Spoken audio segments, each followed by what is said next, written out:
Le Zimbabwe est un pays qui, après son indépendance, a su sortir de la ségrégation raciale, qui a été longtemps le grenier à céréales de l'Afrique australe, mais qui aujourd'hui chute économiquement, politiquement et socialement.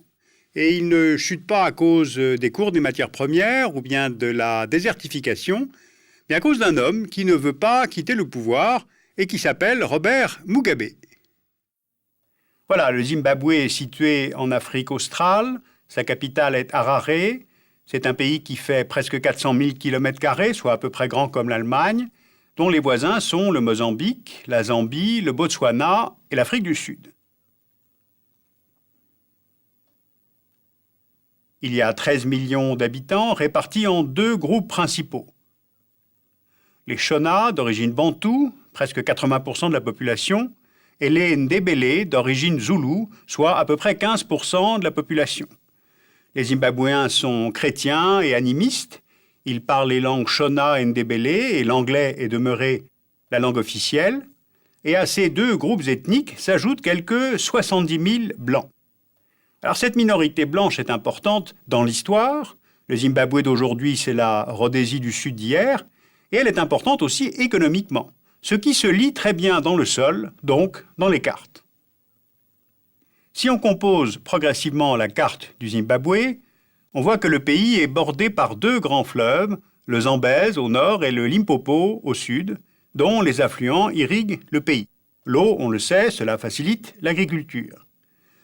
On voit aussi une grande faille volcanique, appelée le Grand Dike, 10 km de large à peu près sur 500 km de long, et cet accident du relief a des conséquences car il va induire des dépôts volcaniques qui donnent des terres fertiles, et en plus ce sont des terres au-dessus de 1200 mètres, des hauts plateaux et des prairies herbeuses qu'on appelle le Haut-Veld.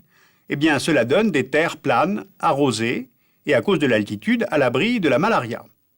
C'est sur ces terres qu'on a pu développer l'agriculture intensive, le maïs, le blé, le thé, le tabac, le pays est le deuxième exportateur mondial de tabac, le coton, le café et la canne à sucre dans les basses terres du Limpopo et aussi de l'élevage bovin et caprin. Ensuite, ce sont sensiblement les mêmes terres autour du Grand Dike qui contiennent les ressources minières. On repère le fer, le nickel, le cuivre, le chrome, 10% des réserves mondiales de chrome seraient au Zimbabwe, de l'amiante au sud du pays, on voit les mines d'or, le pays est exportateur d'or, et puis dans la partie ouest, le grand bassin charbonnier de Hwange. Mais pour déplacer le charbon, faire circuler la main-d'œuvre et exporter l'or, il faut des trains. On voit maintenant les lignes de chemin de fer sur la carte. Alors pourquoi être si précis ? Eh bien parce que vous voyez en superposant peu à peu les données sur la carte, les bonnes terres, l'agriculture intensive, les ressources minières, des infrastructures de transport, en fait, nous avons dessiné la carte de l'apartheid. Ce sont ces terres sur les hauteurs que les Européens venant d'Afrique du Sud au XIXe siècle ont conquis sur les Shona et les Ndebele, et ce sont ces mêmes terres qui recèlent les richesses minières. Comme en Afrique du Sud, la gestion des sols de la Rhodésie du Sud reposait sur un partage inégal entre Africains et Européens du fait de l'apartheid. Les autres terres que l'on repère sur la carte sont dites terres communales africaines, accessibles à l'agriculture mais moins productives, car moins de fertilisants naturels, moins d'eau et plus de moustiques. C'est cette philosophie du développement séparé qui fondait le partage économique, donc spatial, du pays, et c'est bien ce que ces cartes voulaient vous montrer. Eh bien, c'est là que le passé rejoint le présent. Jusqu'en 1998, 4500 fermiers blancs vont contrôler 65% des terres arables.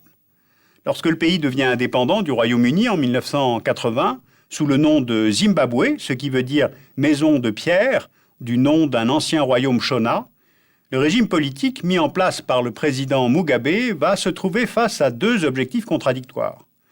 Soit rétablir les Africains dans leurs droits, notamment par la réforme agraire, ou bien maintenir la puissance économique installée par les Blancs, mais avec la force de travail des Noirs, pour conduire alors une politique dictée par les besoins de l'économie.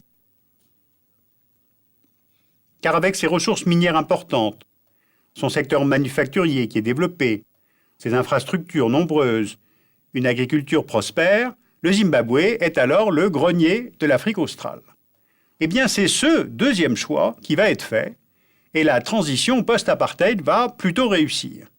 L'économie du pays a de bons taux de croissance, il y a autosuffisance alimentaire et même exportation de la production. Les dispensaires se multiplient, on a un intense rattrapage scolaire qui débouche sur de très bons niveaux de scolarisation, mais peu de réformes de structure dans le Zimbabwe des années 80. Or, pendant la décennie 90, le pays va faire face à de graves difficultés. Vieillissement des structures industrielles, importante sécheresse en 1992, dont l'agriculture ne s'est jamais remise, le pays est devenu importateur net de céréales, l'endettement a augmenté, le programme de libéralisation a créé de l'inflation, des faillites d'entreprises, et on a un appauvrissement des couches populaires. Ensuite, au niveau politique, le pouvoir de Mugabe est de plus en plus corrompu et intolérant. Son parti unique ne supporte aucune contradiction, il nie le résultat des urnes, l'opposition est réprimée par la violence et les cadres du parti travaillent à leur propre enrichissement. Et puis les changements régionaux aussi sont importants pendant la décennie 90. La fin de l'apartheid en Afrique du Sud a enlevé au Zimbabwe son rôle de pays de la ligne de front. L'Afrique du Sud est devenue un poids lourd économique et diplomatique. La transition et la réconciliation réussies par Mandela ne font que souligner l'échec de Mugabe, qui lui s'accroche au pouvoir.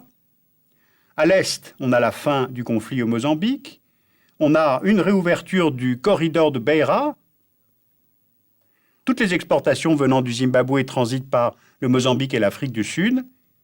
Alors pour contrer la crise de confiance interne dont il est victime, le régime de Mugabe fait exproprier en 2000 et 2002 les fermes de certaines exploitations tenues par les Blancs pour faire semblant de renouer avec les classes populaires. Sauf que ces fermes expropriées ont été attribuées à l'élite politique noire du régime en place, discréditant ainsi cette réforme agraire de façade. Début 2003, moins de 10% des fermiers blancs sont encore en possession de leurs terres, et cette réforme, faite dans la désorganisation la plus totale, conduit le pays à la catastrophe économique.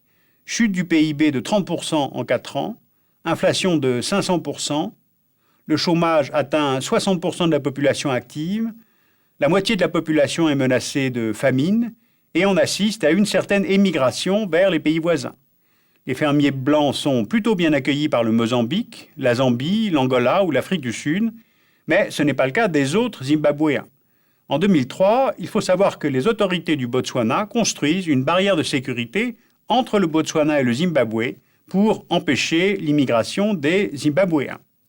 Et un train de nuit sud-africain ramène les immigrés clandestins 2 fois par mois. Bien, voilà donc le même chef d'État qui avait plutôt réussi l'indépendance du pays, plutôt bien assuré la transition, qui était forcément difficile pour sortir de 50 ans d'apartheid, qui avait continué le développement économique du pays.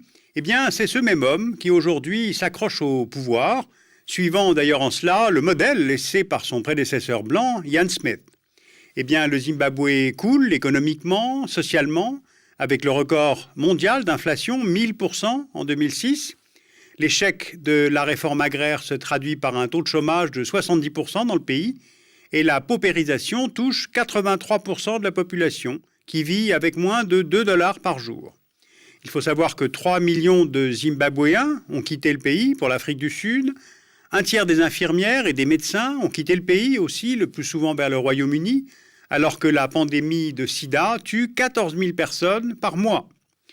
La politique de sanctions de l'Union européenne et de la Grande-Bretagne n'est pas très efficace, puisque Mugabe a réorienté les relations du Zimbabwe vers l'Asie, dont la Chine, qui lui a octroyé un prêt de 2 milliards de dollars. Mugabe occupe le pouvoir depuis 27 ans, mais il a annoncé qu'il serait candidat aux élections présidentielles de 2008.